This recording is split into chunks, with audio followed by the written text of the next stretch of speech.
Oke, selanjutnya untuk bentuk normal dari proposisi. Kita lihat dulu apa perbedaan antara bentuk yang umum dengan bentuk yang kita sebut sebagai bentuk normal. Formula umum dalam logika atau proposisi majemuk yang umum dalam logika itu menggunakan operator konjungsi, disjungsi, implikasi, dan biimplikasi.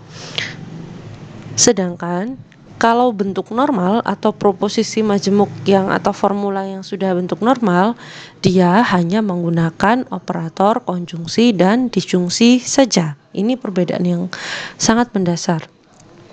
Kenapa disebut demikian? Bisa dibilang bentuk normal itu artinya kita sederhanakan sampai level yang paling sederhana. Nah, dalam operator logika,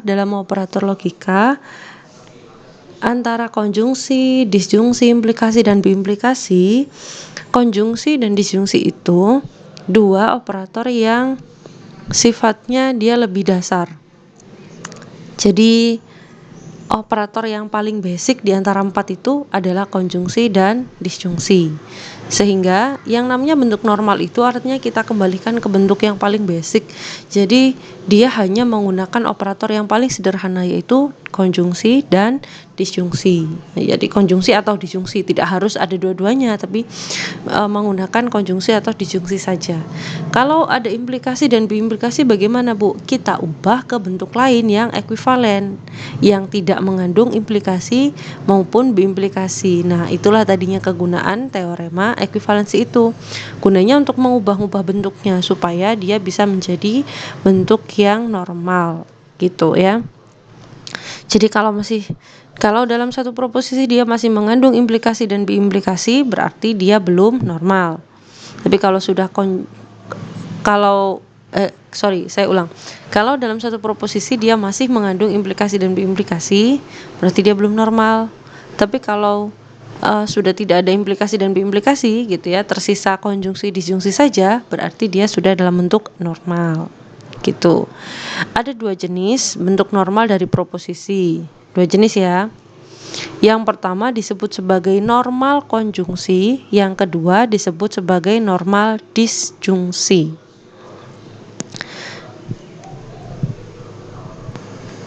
Normal konjungsi, normal disjungsi. Apa perbedaannya?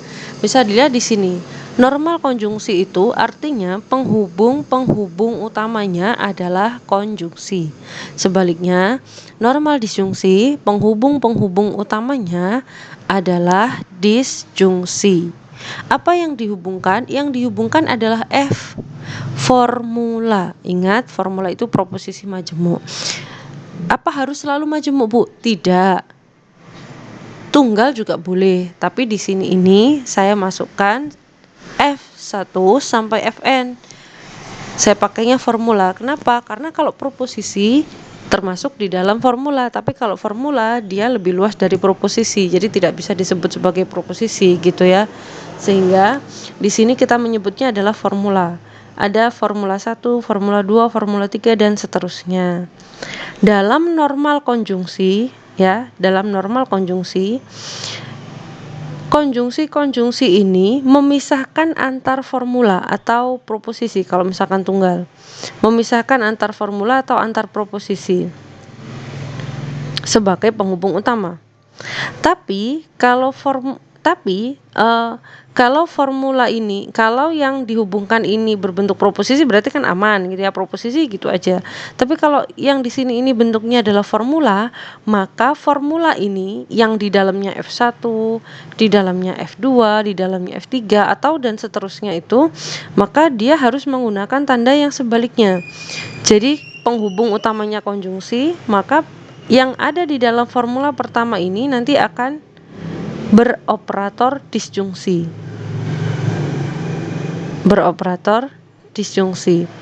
Begitu pula yang ada di F2, F3, F4 dan seterusnya. Ingat, ini kan formula ya. Formula itu kan satu paket, ibaratnya yang ada di dalam kurung itu loh.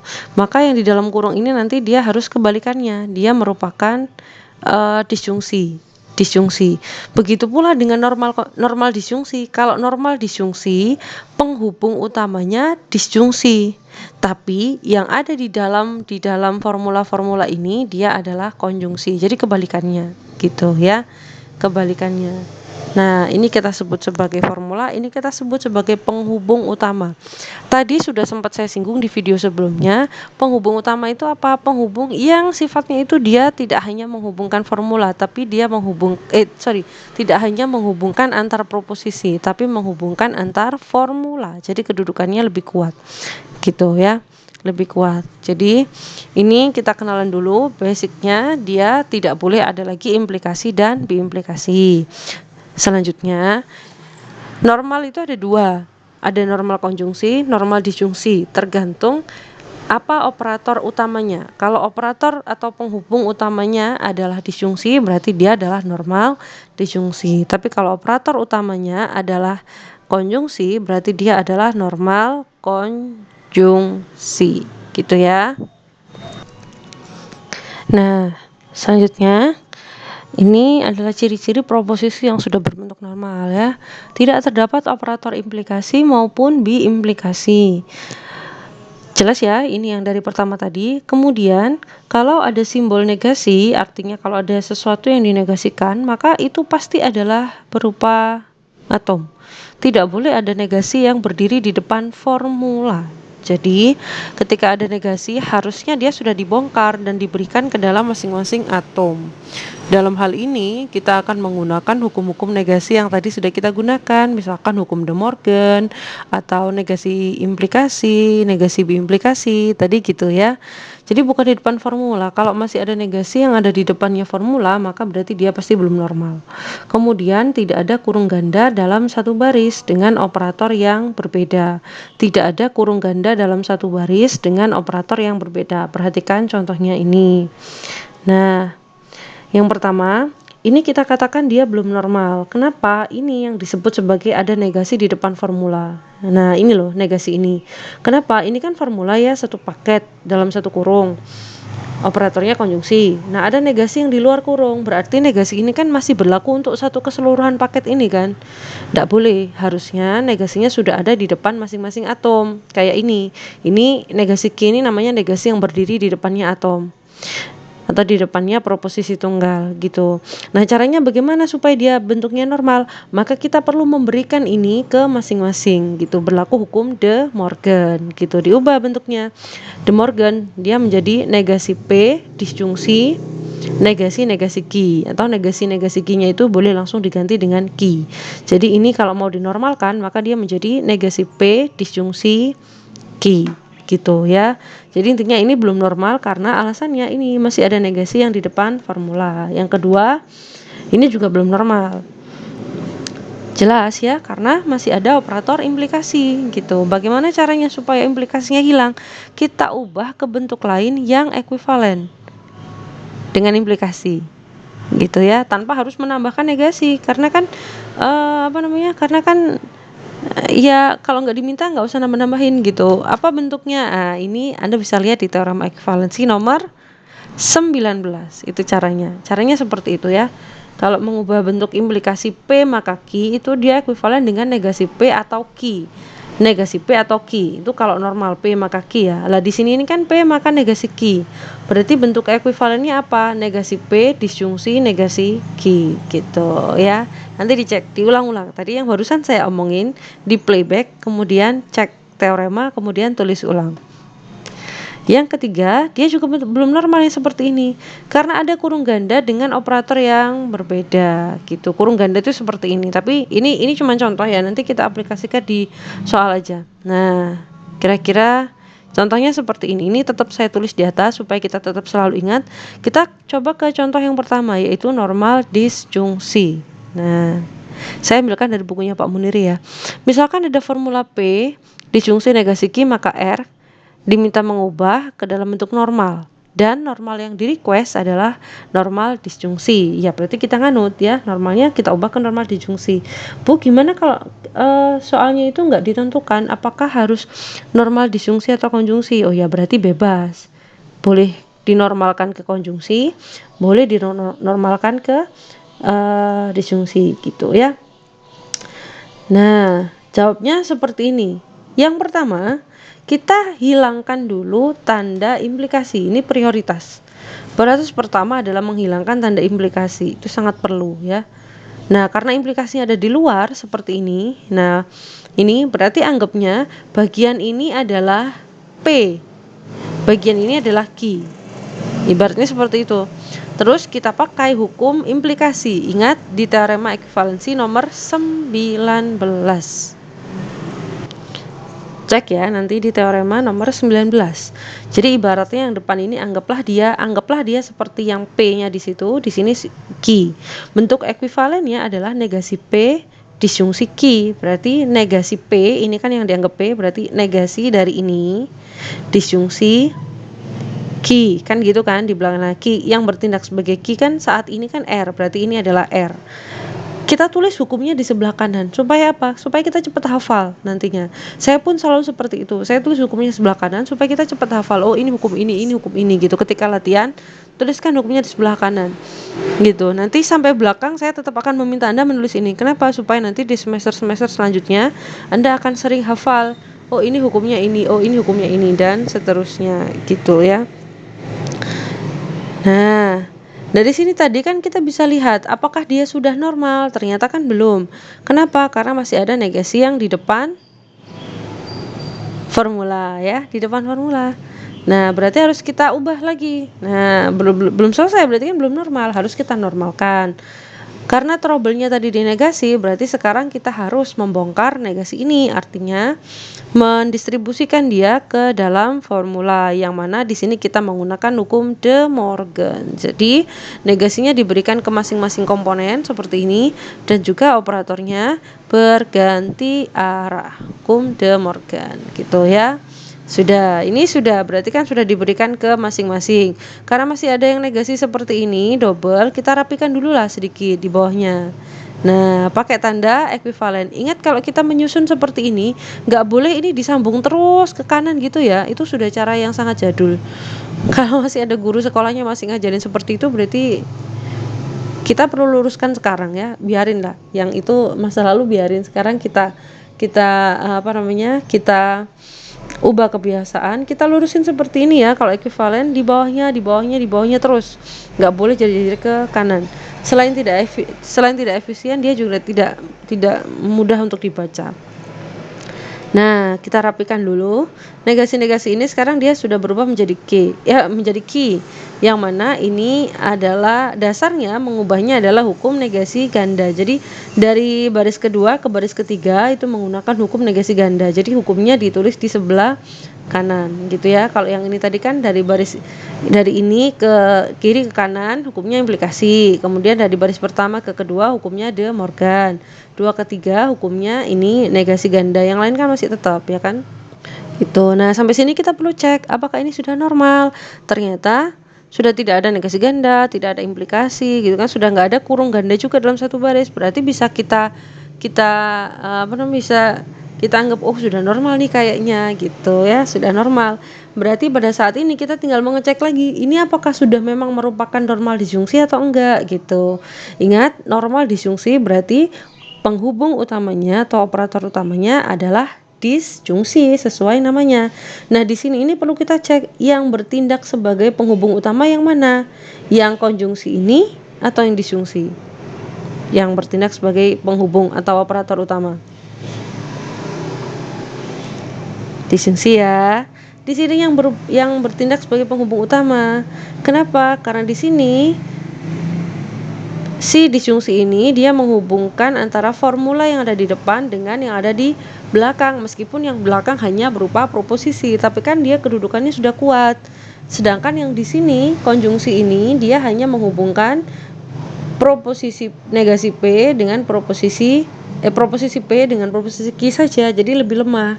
Penghubung utamanya ada di sini ya, disjungsi gitu. Dan lagi dia sudah memenuhi hukum normal disjungsi, bahwa kalau penghubung utamanya sudah disjungsi, maka operator lain yang ada di dalam formula dia harus kebalikannya, yaitu si konjungsi gitu. Berarti kan sudah benar ya, beres yang ini, dia sudah normal dan normalnya sudah normal disjungsi sesuai yang diminta di soal. Kita cek. Nah ini ya kesimpulannya seperti itu. Bentuk normal disjungsi dari bla bla bla adalah negasi P dan Q disjungsi R gitu. Kita tulis kesimpulan di akhir. Next, contoh yang selanjutnya. Ubahlah formula negasi P dan Q maka R ke dalam bentuk normal disjungsi. Normal disjungsi ya.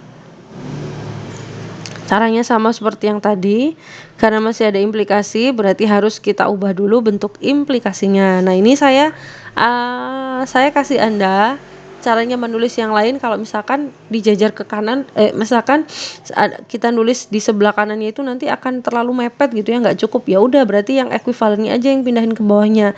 Nanti ekuivalennya kita runtutkan di sini gitu, nggak di tengah kayak yang sebelumnya tadi gitu ya. Yang pertama sama kayak yang tadi ya. Yang pertama kita ubah dulu, kita hilangkan dulu implikasinya dengan cara mengubah ke bentuk yang ekuivalen. Negasi dari P, ini yang di depan anggaplah ini P, ininya Q-nya ya. Jadi negasi dari negasi P dan Q disjungsi R. Hukumnya adalah implikasi. Selanjutnya, karena ini negasi masih ada di depan suatu formula, berarti belum normal, harus kita normalkan dulu. Di sini menggunakan hukum De Morgan. Jadi ini dikasihkan ke sini dan juga dikasihkan ke Q. Tandanya operator berubah. Di sini negasi P langsung saya tulis P saja. Ya, langsung saya tulis P saja. Boleh nggak Bu kalau misalkan saya tulis langkah yang kayak yang tadi itu, yang negasi dulu gitu, tidak apa-apa, boleh juga. Mana yang menurut Anda lebih menyenangkan, mana yang menurut Anda lebih mudah, boleh. Tapi kalau ini masih boleh lah ya. Ini saya tulis hukumnya adalah hukum De Morgan. Hukum De Morgan ya. Sebenarnya ini kurang. Kalau misalkan di sini ini saya langsung P, berarti kan saya juga menggunakan hukum negasi ganda kan? Ya kan? Tapi langsung gitu ya, maksudnya langsung saya ubah gitu negasi gandanya. Maka di sini kalau memang Anda menggunakan dua hukum, ini kan menggunakan hukum De Morgan sekaligus negasi ganda, maka di sini boleh diteruskan ya, hukum De Morgan, negasi ganda gitu. Artinya ada dua hukum yang kita gunakan gitu di situ ya. Selanjutnya kita tinggal rapikan. Nah perhatikan ini kan dia sudah disjungsi ya, sudah disjungsi. Pada saat di baris kedua ini kan seolah-olah ini kan kurung ya formula, sedangkan ini kan proposisi. Penghubung utamanya kan disjungsi ini kan, tapi yang ada di dalam kurung sama-sama disjungsi. Berarti kan sebenarnya ini satu baris kan operatornya kan sama. Maka dari sini sebenarnya kita tidak perlu menggunakan kurung ini karena dia berlaku hukum asosiatif, ya kan? Berlaku hukum asosiatif, sehingga kalaupun di sini kurungnya kita hilangkan tidak masalah karena namanya kita berlaku hukum asosiatif yang tadi itu kan, boleh dikerjakan yang depan dulu, boleh dikerjakan yang belakang dulu gitu. Jadi kurungnya di sini boleh hilang karena mereka setara, operatornya kan sama gitu. Dan lagi pun kalau kita berhenti di baris kedua ini, dia kan penghubung utamanya disjungsi ada di sini. Lah ini kan formula, harusnya kalau dia normal disjungsi, penghubung utamanya disjungsi, tapi yang ada di dalam formula harusnya kan konjungsi, ya kan? Nah, kayak yang contoh yang barusan tadi. Nah, tapi karena di sini ini mintanya normal disjungsi dan ternyata yang ada di dalam kurung ini sama-sama disjungsi, ya udah dibuka aja kurungnya, nggak pakai kurung. Malah benar jadinya ini sudah normal disjungsi, yang mana yang menjadi penghubung utama sekarang sudah ada dua. Ini disjungsi ini dengan disjungsi ini. Loh, dua-duanya penghubung utama, Bu? Iya. Sudah jadi penghubung utama. Kenapa? Karena dia menghubungkan sesuatu yang sudah sama-sama kedudukannya. Ini kan proposisi tunggal, ini juga proposisi tunggal, ini juga proposisi tunggal, ya kan? Atom gitu. Jadi setara, tidak masalah gitu ya. Loh, Bu, katanya tadi formula F1, F2, F3 lah kan proposisi itu sebenarnya jenisnya termasuk di dalam formula juga, tapi kalau formula tidak termasuk di dalam proposisi gitu ya. Jadinya dia sudah normal di bagian ini. gitu ya, sudah normal di bagian ini. Jadi dia menghubungkan P dengan negasi Q dengan R itu dia sudah normal, penghubung utamanya disjungsi. Sudah nggak ada lagi formula-formula di dalamnya, jadi kita tidak perlu menambahkan bentuk konjungsi. Jadi kalau Anda ketemu yang seperti ini tidak usah memaksakan, loh ini harus berubah menjadi konjungsi ini yang ini. Ya nggak usah dipaksakan, lawang sudah sama-sama disjungsi ya malah enak, lebih mudah. Ini berarti dia sudah jelas normal disjungsi gitu, nggak usah ngeyel ini harus menjadi konjungsi gitu ya. Seperti itu. Lagi ya, sekali lagi latihannya. Ubah formula P maka bla bla bla ke dalam bentuk normal disjungsi. Nah, ini agak lebih panjang ya, sudah ya, agak sedikit memanjang. Dimana kita bisa lihat di situ ada 2 kali tanda implikasi. Hati-hati ya, ada 2 tanda implikasi. Berarti dua-duanya harus diganti, Bu. Benar sekali ya. Yang pertama bentuknya P ini ya. Sekarang kita ubah dulu implikasinya ke dalam bentuk yang non implikasi. Jebret. Nah, sekarang kalau Anda lihat perubahannya, saya mengubah implikasi yang ada di dalam kurung dulu. Jadi kalau Anda punya 2 tanda implikasi, ubah dulu bentuk implikasi yang paling dalam atau yang paling kecil lingkupnya. Nah, yang paling kecil lingkupnya itu apa? Ya yang ada di dalam kurung. Di sini kan ada 2 kurung, ada kurung lengkung biasa sama kurung siku. Kalau yang kurung lengkung kan aman. Tapi di sini ada implikasi di dalamnya kurung siku. Ada juga implikasi di luarnya kurung siku. Berarti yang kita prioritaskan diubah lebih dulu adalah yang ada di dalam kurung ini, karena ini lingkupnya lebih kecil. Jadi kita bongkar dari yang paling dalam dulu, baru keluar gitu ya. Di dalam apa, Bu? Maksudnya di dalam kurung gitu ya. Jadi sekarang Anda bisa membayangkan ini sebagai P, ini sebagai Q. P ini sebagai Q, berarti bentuk ekuivalennya adalah negasi P disjungsi Q gitu kan. Jadi negasi Q dan R disjungsi S gitu ya. Hukumnya apa? Hukum implikasi. Setelah apa yang ada di dalam kurung ini selesai, sudah tidak ada implikasinya lagi, berarti kan sudah nggak terkendala ya. Nah, sekarang selanjutnya kita ubah bentuk implikasi yang ada di luar. Nah, implikasi yang ada di luar ini berarti kan menghubungkan antara P dengan satu paket semua yang ada di kurung siku ini kan. Nah, Anda bisa mengibaratkan atau bisa membayangkan ini sebagai P, yang depan ini sebagai P, tetap P gini ya, sebagai P, yang belakang sebagai Q. Nah, hukum implikasinya akan ekuivalen dengan negasi P disjungsi Q kan. Nah, berarti kan yang belakang ini tetap semua. Yang depan menjadi negasi P, kemudian disjungsi Q, yang belakang tetap semuanya. Jadi seperti ini gitu ya. Jadi bolak-balik. Anda pahami dulu hukum implikasi itu, dihafalkan benar. Kalau P maka Q itu ekuivalennya adalah negasi P disjungsi Q. Jadi posisikan mana yang P, mana yang Q gitu kasarnya ya. Ikuti bentuknya yang ada di soal gitu.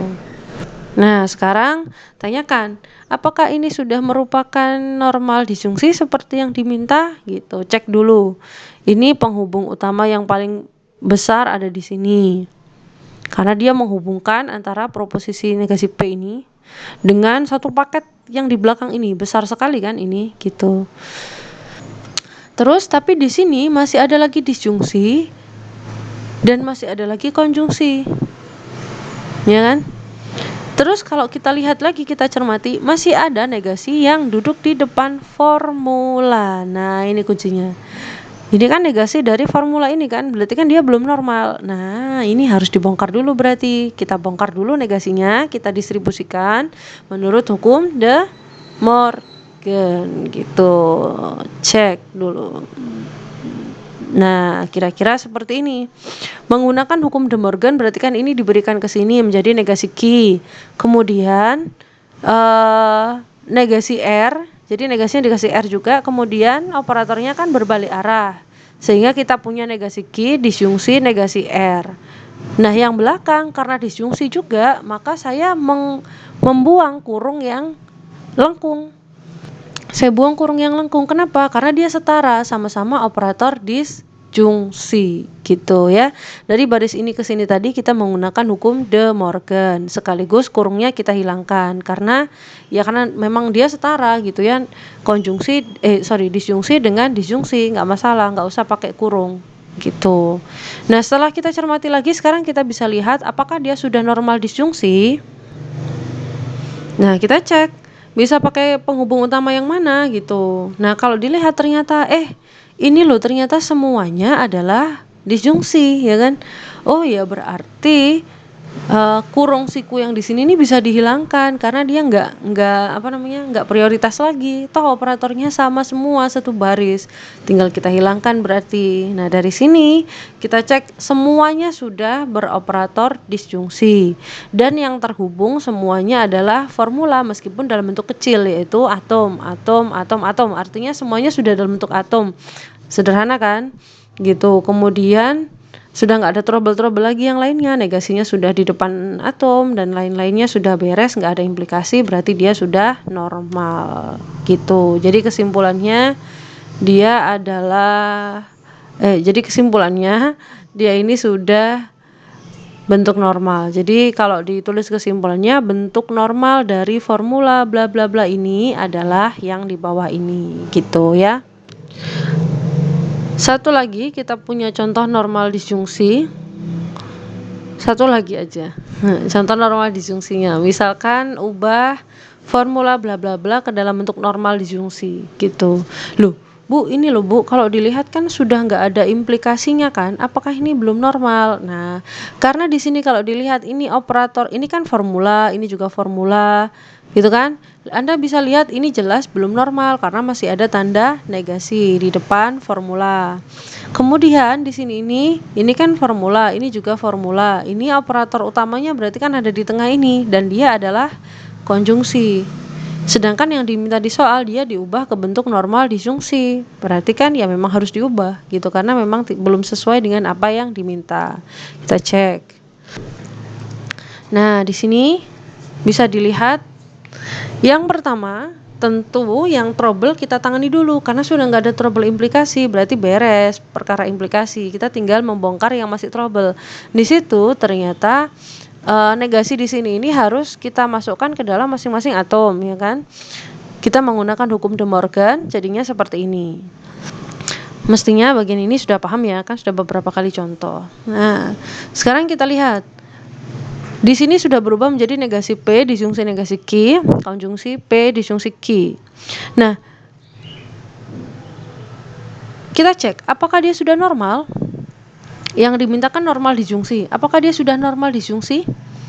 Berarti kan harus kita lihat mana operator utamanya ya, atau penghubung utamanya. Nah, penghubung utamanya ada di tengah ini. Menghubungi di tengah ini masih konjungsi. Berarti kan belum sampai normal disjungsi ya. Nah, harus diganti berarti supaya mengarah ke normal disjungsi. Bagaimana caranya supaya dia berubah menjadi normal disjungsi? Nah, ini gimana nih caranya? Gitu.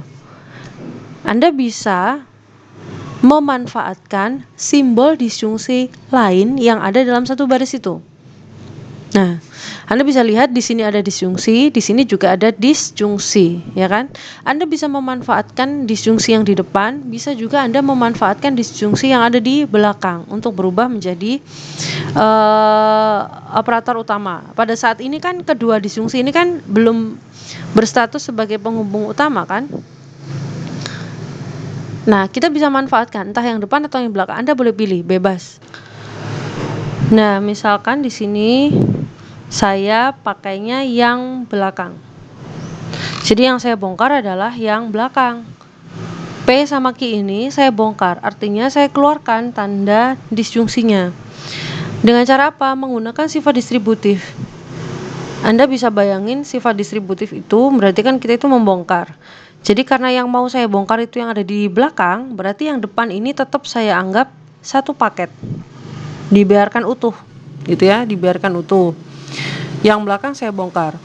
Sesuatu yang dibiarkan utuh ini akan diberikan ke masing-masing. Jadi diberikan kepada P dan juga diberikan kepada Q. Jadi yang depan ini diberikan kepada P dan juga diberikan kepada Q. Saya ulang, diberikan kepada P dan juga diberikan kepada Q. Kalau diberikan kepada P bagaimana? Berarti ini satu paket. disambungkan sama P gitu kan. Kemudian yang depan satu paket disambungkan dengan Q. Pakai operator apa? Operatornya adalah konjungsi, karena ini yang di tengah kan sedang pakainya konjungsi kan. Anda bisa bayangin ini kayak di aljabar biasanya, pakai hukum distributif yang ada di aljabar gitu. Karena yang tadi yang di belakang yang dibongkar adalah disjungsi, maka sekarang disjungsi ini yang menjadi penghubung utama. Sekarang sudah duduk di tengah. Konjungsinya sudah diberikan untuk menggandengkan antara paket yang di depan ini dengan P dan juga paket yang di depan ini dengan si Q konjungsinya. Jadi sekarang sudah berbalik posisinya. Di sini ya, disjungsi utamanya operator utamanya sudah disjungsi. Kita pakai sifat distributif gitu ya. Sekarang sekali lagi kita cek apakah dia sudah normal disjungsi gitu. Mengeceknya kita lihat yang pertama operator utamanya, penghubung utamanya kan sudah di tengah-tengah ini kan, dia kan sudah disjungsi ya kan. Tapi kita perlu cek kalau yang di tengah sudah disjungsi, maka yang ada di dalam formula di kanan dan kirinya itu harusnya adalah operator kebalikannya, yaitu konjungsi. Nah, kita lihat di sini ini memang ada konjungsi, tapi ternyata ini kan masih ada disjungsi lagi. Ini juga masih ada disjungsi lagi, ya kan? Berarti belum normal, karena harusnya di sini sebelah kiri semuanya konjungsi, sebelah kanan juga semuanya konjungsi gitu. Bagaimana Bu kemudian, kan untuk mengubah supaya ini apa bisa langsung diganti begitu saja? Nggak bisa, ya kita pakai hukumnya, tetap hukumnya apa yang lainnya. Kita sekali lagi coba kita bongkar, kan ini ada konjungsi di sini. Sekali lagi kita bongkar tanda ini dengan menggunakan hukum atau sifat distributif. Nah, dibongkar lagi. Jadi yang belakang, yang ini dibiarin ya. Jadi paket ini yang kurung siku di depan kita urus sendiri, kurung siku yang di belakang kita urus sendiri. Di kurung siku yang depan ini berarti negasi P dikasihkan ke P, negasi P dikasih P, negasi Q juga dikasih P. Ini agak bingung nggak nih? Saya ulang, sifat distributif itu kan artinya membongkar, karena ini yang ada di dalam kurung itu yang beroperator disjungsi. Operator disjungsi berarti ini sekarang ada di tengah-tengah karena dia sudah dibongkar ya kan. Sekarang negasi P ini sekarang sudah kita gandengkan dengan P yang di belakang, pakainya operator konjungsi. Nah, selanjutnya yang negasi Q juga kita gandengkan dengan yang di belakang P, pakainya konjungsi. Disjungsinya ini tadi karena sudah dibongkar berarti dia menjadi penghubung utama yang ada di tengah-tengah sini ya. Di dalamnya kurung siku. Gitu ya. Nah, dengan cara yang sama kita bikin kita bongkar untuk yang kurung siku di belakang. Negasi P konjungsi Q disjungsi, negasi Q konjungsi Q juga. Jadi ini dibongkar juga sama ya, jadi disjungsinya ada di tengah sudah gitu dengan menggunakan sifat distributif. Nah, dari sini Anda bisa lihat sekarang sudah beres, artinya ini sudah rapi gitu ya. Ini formula satu paket, ini juga satu paket, penghubungnya disjungsi. Yang di belakang ini juga sudah satu paket konjungsi. Kemudian ini juga satu paket, penghubung utamanya adalah disjungsi. Apakah dia sudah normal? Nah, karena sekarang Anda bisa lihat ini kan satu paket ya, bisa berdiri sendiri-sendiri, penghubungnya disjungsi. Karena statusnya ini setara, berarti kurung sikunya bisa saya hilangkan. Nah, kenapa bisa kurung sikunya hilang? Karena penghubungnya antar paket itu sudah sama, yaitu disjungsi gitu, disjungsi. Nah, sampai sini ini kita bisa mengecek sebenarnya, sudah bisa mengecek. Sudah bisa mengecek apakah dia itu normal disjungsi apa enggak. Nah, bisa dilihat ya, penghubung utamanya semuanya adalah disjungsi. Dia menghubungkan antar formula-formula, dan antar formula yang kita hubungkan itu operatornya adalah kebalikannya, yaitu konjungsi. Sudah konjungsi semua? Bisa dicek konjungsi, ya kan?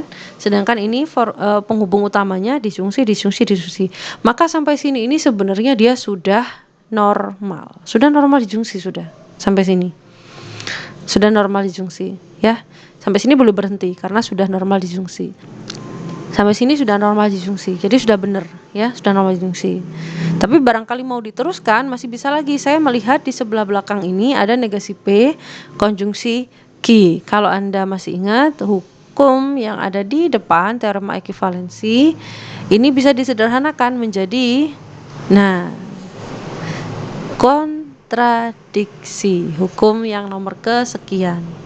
Jadi yang depan kan tetap semua tuh, negasi Ki ditambah negasi Ki konjungsi Ki itu ekuivalen dengan 0 atau suatu kontradiksi, artinya dia hasilnya adalah S semuanya. Maka ini bisa saya tulis 0 di sini kontradiksi. Jadi Anda berhenti di sini tadi sebenarnya sudah benar. Tapi kalau mau dilanjutkan lebih bagus lagi gitu ya. Lebih bagus lagi. Masih bisa dilanjutkan nggak? Masih bisa. Nah, ini menggunakan hukum identitas. Hukum identitas yang mana? Ketika sesuatu ya, masih ingat tadi yang nomor kesekian, kalau ada P disjungsi dengan 0, maka dia akan menjadi P. P disjungsi 0, dia akan tetap menjadi P. Nah, ibaratnya kita menggunakan hukum identitas tersebut untuk melihat apakah semua ini serangkaian semuanya ini kalau kita disjungsikan dengan 0, jadinya apa? Ya tetap semuanya ini kan, bla bla bla bla ini. Jadi ibaratnya 0-nya bisa hilang. Karena operatornya adalah disjungsi. Atau Anda boleh melihat dari sini aja wes, yang belakang yang sederhana. Ini paket formula belakang ini disjungsikan dengan 0. Hasilnya tetap ya dia ini gitu. Kita menggunakan hukumnya identitas. Jadi kalau Anda punya sederet ini ibaratnya P disjungsi 0 ya tetap P kan. Maka kalau kita punya semua ini sepaket ini kita disjungsikan 0 ya ini tetap gitu. Sampai sini sudah benar? Sudah normal gitu. Masih bisa disederhanain lagi nggak Bu? Bisa. Kalau Anda masih bisa melihat ada yang bisa disederhanain. Masih ada enggak? Masih. Yang mana? Yang depan ya. Nih.